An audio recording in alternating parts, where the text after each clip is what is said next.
From the station that keeps you in mind, this is UINDY TV News.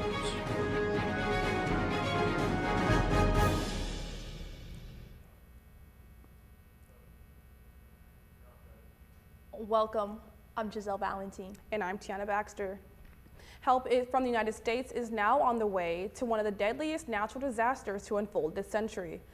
First responders in Turkey and Syria are still holding on hope that more people could be found underneath their crushed apartment towers and houses, while the staggering death toll now climbs above 7,000.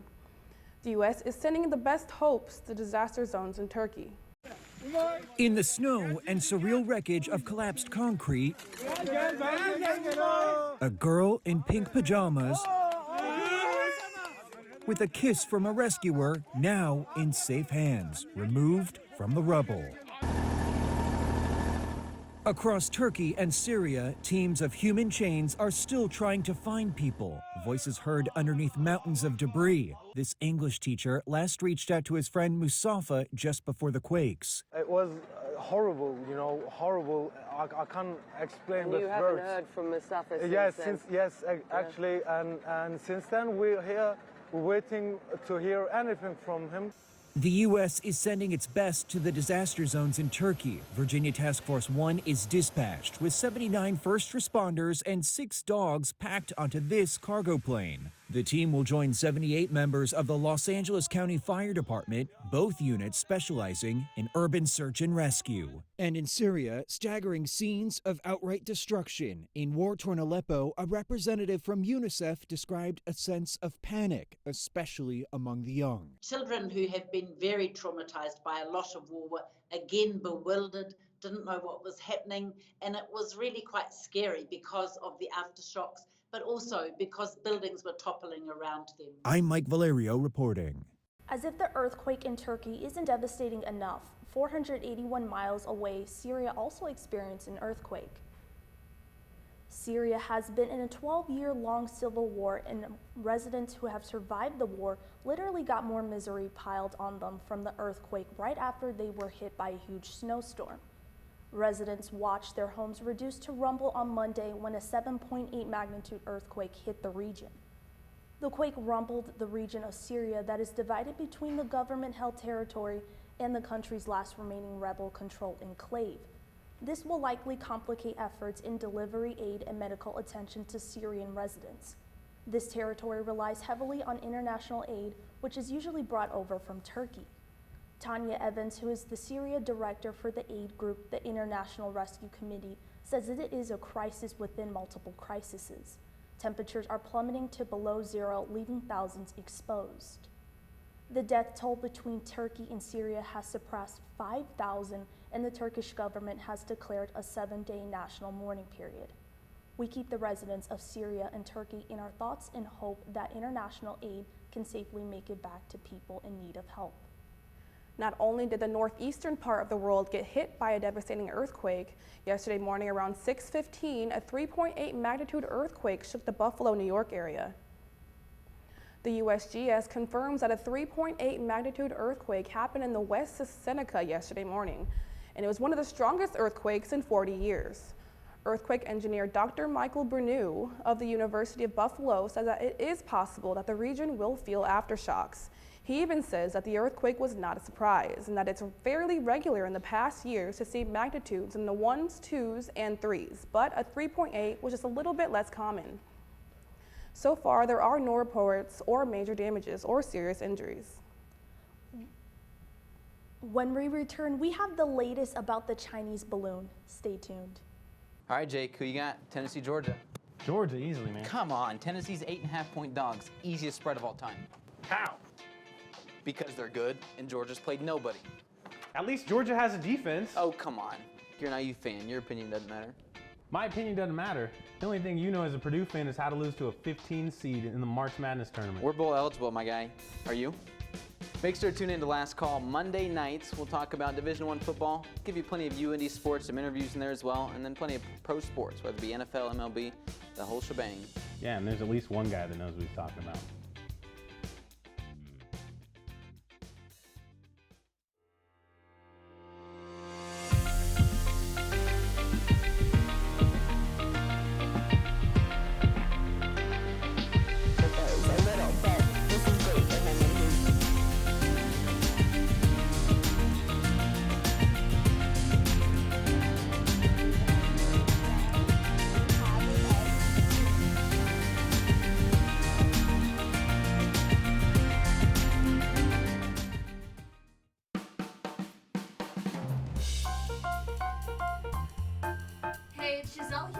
88.7 WICR.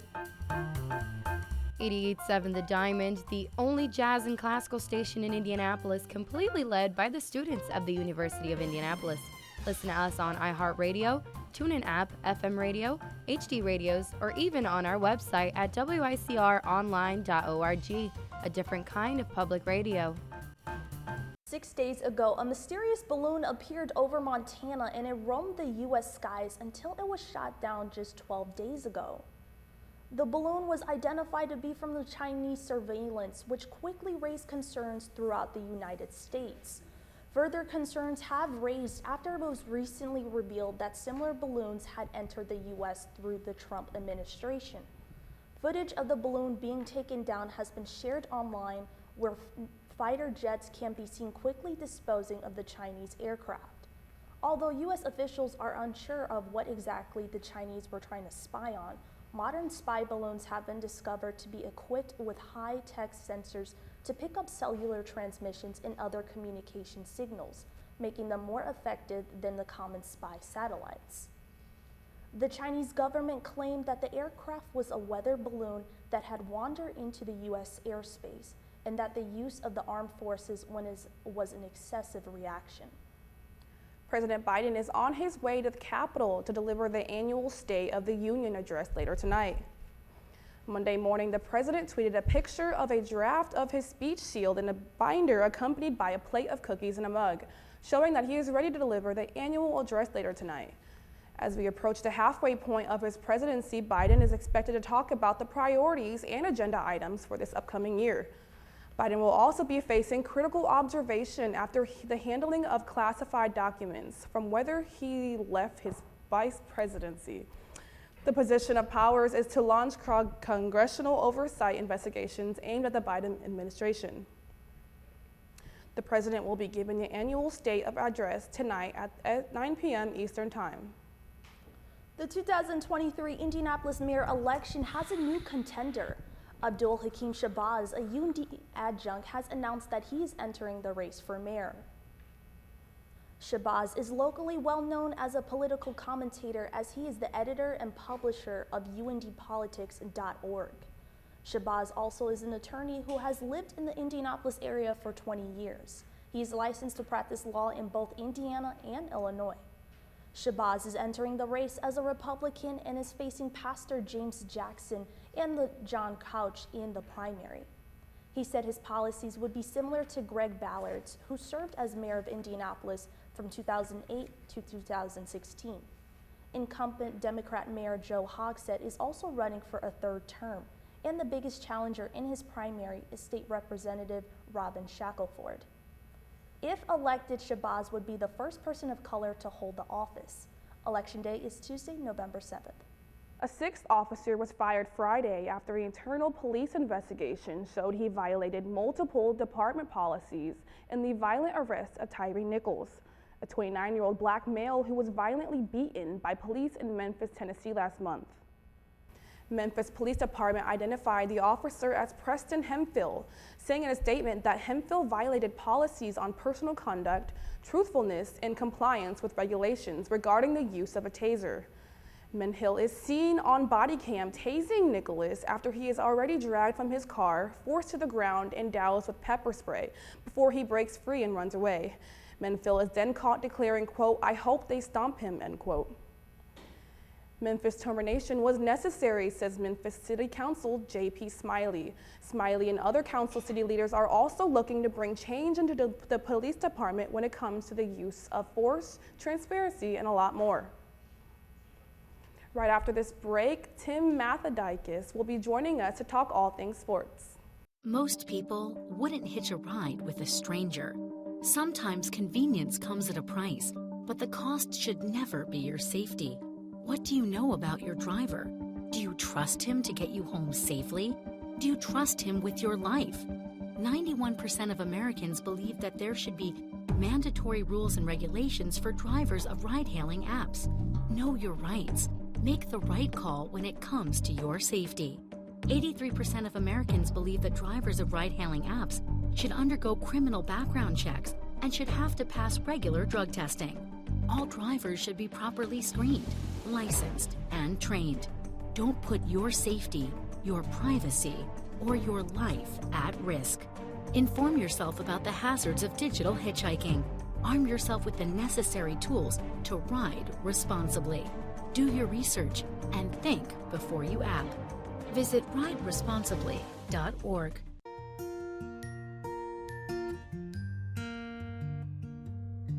Someone had fun today.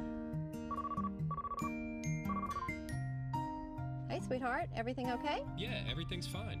How's our little guy doing? We had a lot of fun. Looks like I'm stuck working late tonight. Oh, that's okay. I've got a laundry list of emails to send out. Did he finally go down the slide? He did great. From UINDY Swim and Dive to Tom Brady and LeBron James, we are joined by our sports anchor, Tim Matthew-Dykes. Tim, what's going on in the world of sports? Thank you very much.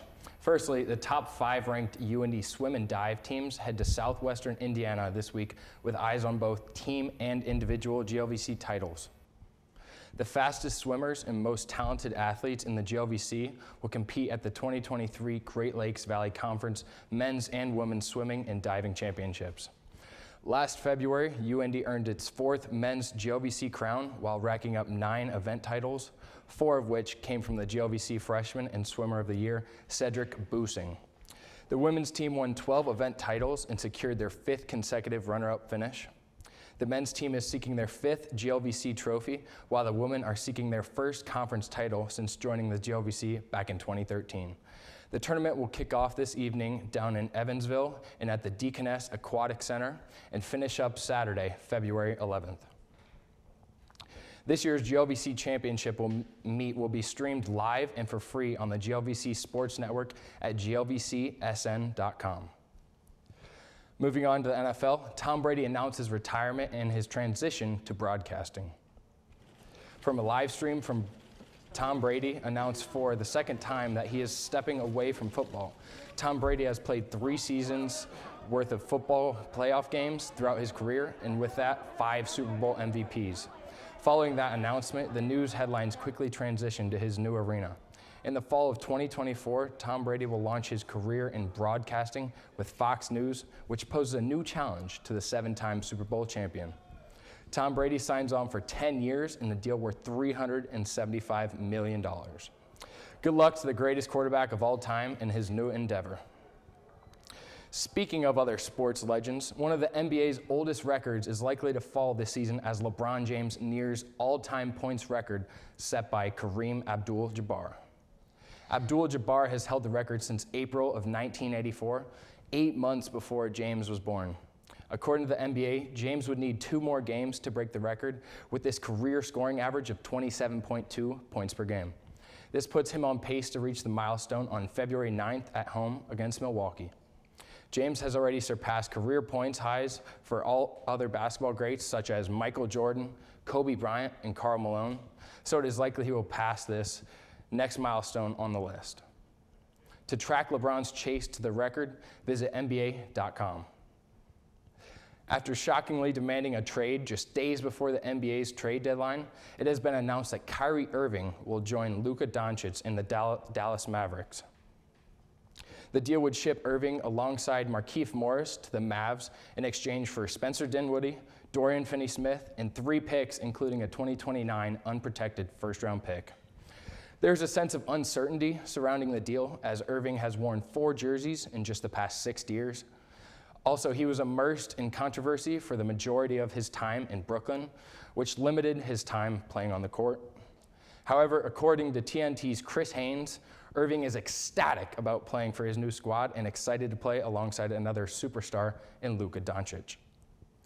Irving is set to make his debut for the Mavericks tomorrow night against the Clippers and will no doubt be a huge lift as the Dallas Mavericks look to make a push in this year's playoffs.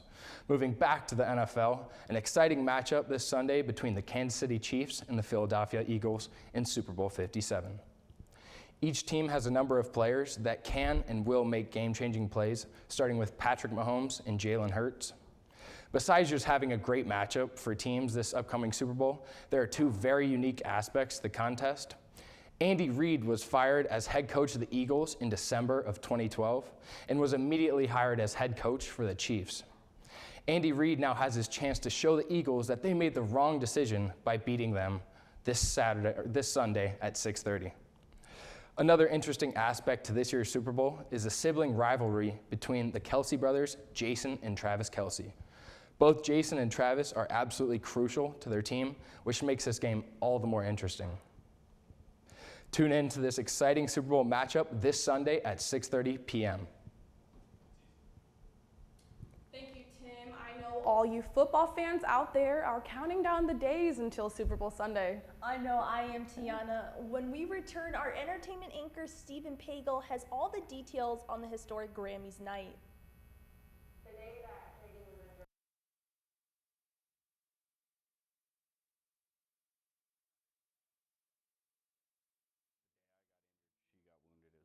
And the veterans wouldn't be the men that we are and the women that we are today if it wasn't for our better half helping us every direction we go. Find the nonprofits that support veterans. Offer your time if you don't have the financial resources to offer. There's always a way to help.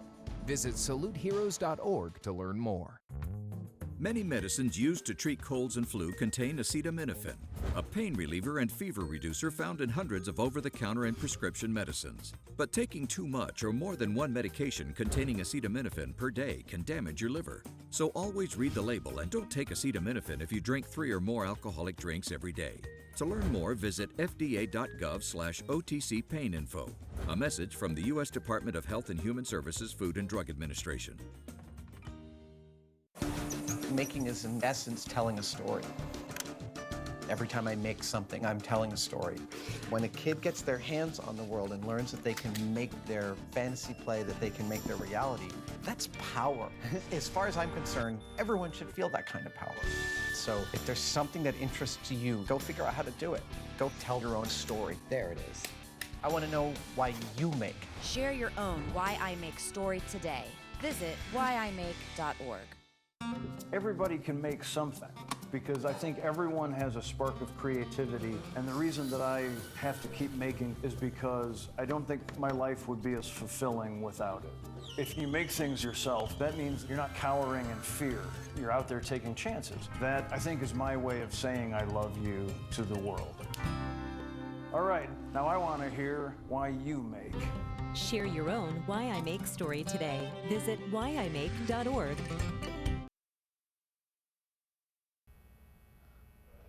All right, Tiana, did you watch the Grammys on Sunday night? The Grammys are one thing that I will always be tuning into every year, so yeah, I did. Same here. It was such a fun night, such a historic night, but here to recap the entire night is our very own entertainment anchor, Stephen Pagel. Stephen, give us all the latest details about Sunday. Thank you, ladies. As we all know, the Grammys were hosted this Sunday. Lots of history was made at the Grammys, making it another memorable night for these stars.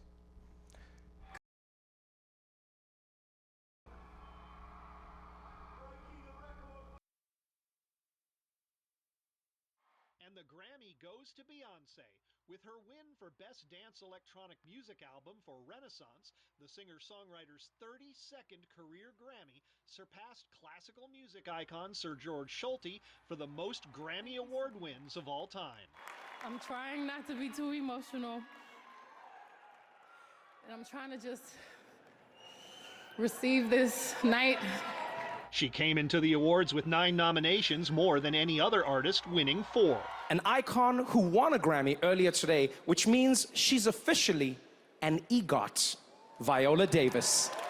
The night also crowned the latest EGOT winner as Viola Davis won Best Audiobook, Narration, and Storytelling Recording for Finding Me.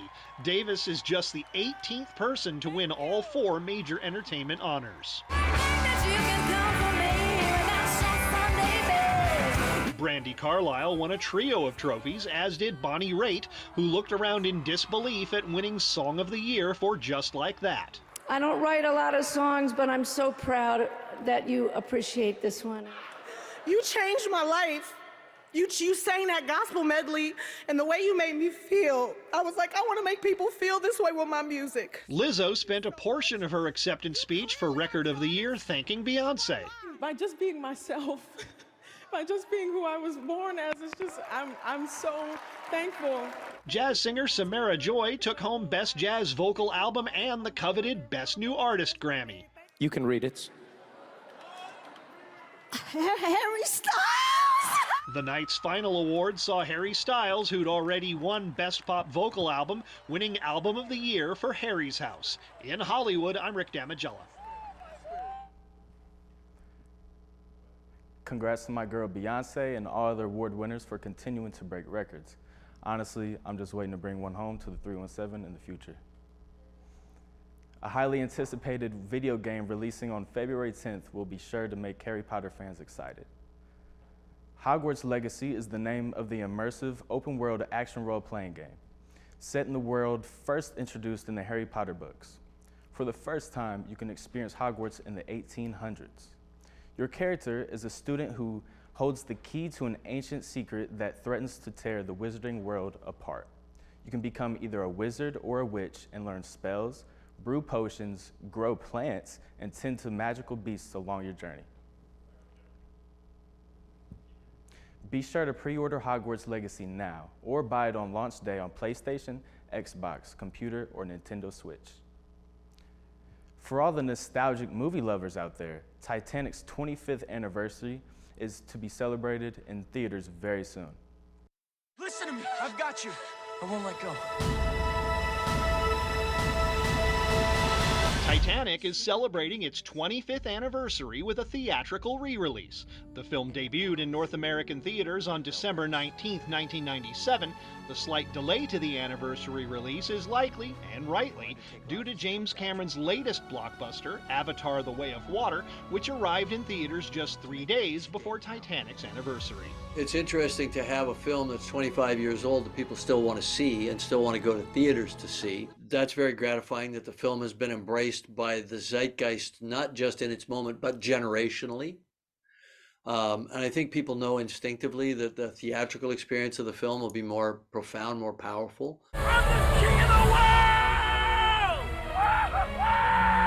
What do we want to do these days? If we're going to go to a theater, we want it to be kind of a sure thing. We want it to be something that we know is going to be extraordinary. You know, so Top Gun, right?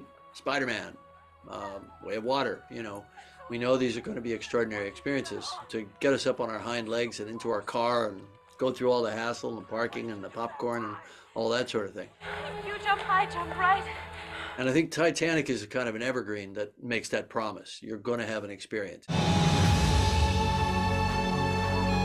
flying. Seeing it again in Hollywood, I'm Rick Damigella. One of the biggest movies of all time premiering in theaters February 10th. Right before Valentine's Day, this would be a great premiere to spend with your significant other. Back to Tiana and Giselle. Thank you, Stephen. Cracker Barrel is giving free food for a year. Stay tuned to find out how you can be one of those lucky winners. Are you feeling alone in your faith?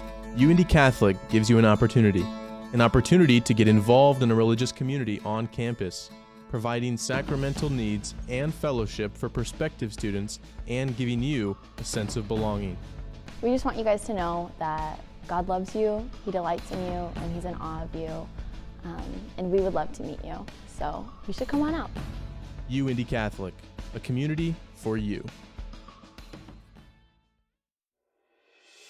For children who may have high-functioning autism, may have ADHD, processing challenges, working memory issues, sensory integration issues, those types of challenges.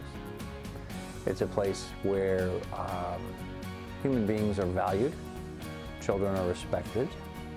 It's a progressive school that takes a hands-on approach to education. All right, Jake, who you got? Tennessee, Georgia. Georgia, easily, man. Come on, Tennessee's 8.5-point dogs. Easiest spread of all time. How? Because they're good, and Georgia's played nobody. At least Georgia has a defense. Oh, come on. You're an IU fan. Your opinion doesn't matter. My opinion doesn't matter. The only thing you know as a Purdue fan is how to lose to a 15 seed in the March Madness tournament. We're bowl eligible, my guy. Are you? Make sure to tune in to Last Call Monday nights. We'll talk about Division I football, give you plenty of UINDY sports, some interviews in there as well, and then plenty of pro sports, whether it be NFL, MLB, the whole shebang. Yeah, and there's at least one guy that knows what he's talking about.